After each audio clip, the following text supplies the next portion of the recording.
नमस्कार। मेरे चैनल में आपका बहुत बहुत स्वागत है। आप मेरी कहानियाँ अपने बच्चों को ज़रूर सुनवाएं, थोड़ा सा उनको शिक्षा प्राप्त हो जाए और अच्छा सीखें। जो पढ़ने वाले बच्चे हैं 9th और 10th के, वो भी मेरी इन कहानियों को सुन सकते हैं, क्योंकि कुछ कहानियाँ मैं हिंदी की टीचर रही हूँ तो हिंदी पाठों से ही सुना देती हूँ। मुझे तो काफ़ी समय हो गया था, इसलिए मुझे वो कहानियाँ ऐसे ही याद हो जाती थी। तो आज मैं आपको त्रिपुरा शहर की ऊनाकोटी की एक कहानी सुनाऊंगी। इस कहानी का शीर्षक है कल्लू कुम्हार की ऊनाकोटी। त्रिपुरा शहर में कुछ दूरी पर एक स्थान का नाम है कल्लू कुम्हार ऊनाकोटी। ऊनाकोटी का अर्थ है 1 करोड़ में एक कम। वहाँ ये कथा प्रचलित है कि उस स्थान पर एक कल्लू कुम्हार नाम का व्यक्ति रहता था। वह माँ पार्वती का भक्त था और उन्हीं की पूजा करता था। एक बार कल्लू कुम्हार ने माँ पार्वती से कहा कि वो उनके साथ कैलाश जाना चाहता है। माँ पार्वती भी उसकी भक्ति से बड़ी प्रसन्न थी। उन्होंने कहा ठीक है, और ये बात उन्होंने भगवान शिव से कही। भगवान शिव ने कहा, अरे कहाँ, इस कल्लू नाम की आफत को आप अपने साथ ले जाना चाहती हैं, वहां कोई नहीं जा सकता, छोड़ो। पार्वती कहने लगी, लेकिन वो जाना चाहता है, उसको भी ले चलो ना। पार्वती अपनी जिद करने लगी और भगवान शिव भी अपनी जिद करने लगे। वे उसे ले जाना नहीं चाहते थे और कल्लू कुम्हार माता पार्वती के साथ जाना चाहता था। बहुत बड़ी समस्या हो गई। अब भगवान शिव ने सोचा कि बताओ किस तरह मैं इस कल्लू नाम की आफत से छुटकारा पाऊंगा। तो उन्होंने कहा कि ठीक है, यदि कल्लू कुम्हार ने एक रात में मेरी 1 कोटि मूर्तियां बना दी तो मैं उसे कैलाश ले चलूंगा। माता पार्वती ने यह शर्त कल्लू कुम्हार के सामने रख दी। कल्लू कुम्हार धुन का बड़ा पक्का था। वह उसी समय से मूर्तियां बनाने में लग गया। कहते हैं उसने सारी रात बैठकर मूर्तियां बनाई भगवान शिव की।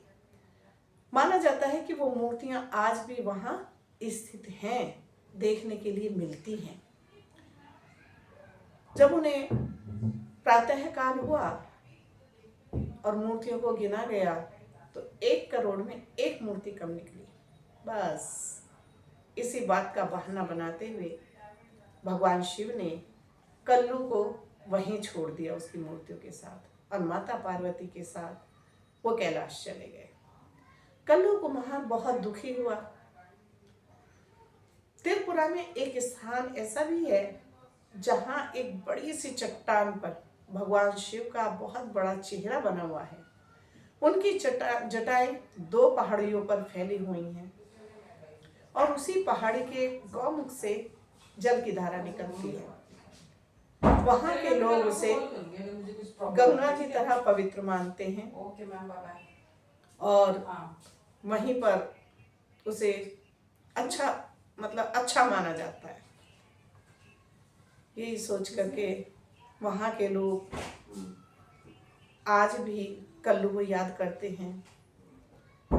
वहाँ लेखक ने जो उस ऊनाकोटी का वर्णन किया है, उस स्थान का वर्णन किया है, लेखक ने बताया कि वो स्थान ऐसा है कि वहाँ शाम दोपहर बहुत जल्दी रात हो जाती है और दिन देर से सूर्य की किरणें वहाँ तक पहुँचती हैं। एक तरह से वो अंधेरे रास्ता है, अंधेरा ज़्यादा रहता है वहाँ, इसलिए वहाँ लोग कम आना जाना रखते हैं। वहाँ पर एक भगवान बुद्ध की प्रतिमा भी है जो रंगून से लाई गई थी। वहाँ स्तूप है भगवान बुद्ध का और ममिया और रंगून, सब तरफ से लोग आना जाना करते रहते हैं। वहाँ के लोग का जीवन जो है वो थोड़ा सा कठिन बहुत है, क्योंकि वहाँ आबादी बहुत कम है, जहाँ तहाँ से लोग आकर के बस गए हैं। उसी पर वहाँ की लोक कथाएं भी प्रचलित बहुत हैं, लेकिन कहते हैं कि घर घर कल्लू कुम्हार की ये बात जरूर सुनाई जाती है, कहानी कि कल्लू कुम्हार माँ पार्वती का कितना बड़ा भक्त रहा। कहते हैं कि वहाँ आज भी कुछ प्रतिमाएं ऐसी हैं जो कल्लू कुम्हार की बनाई हुई हैं और वो देखने के लिए मिलती हैं।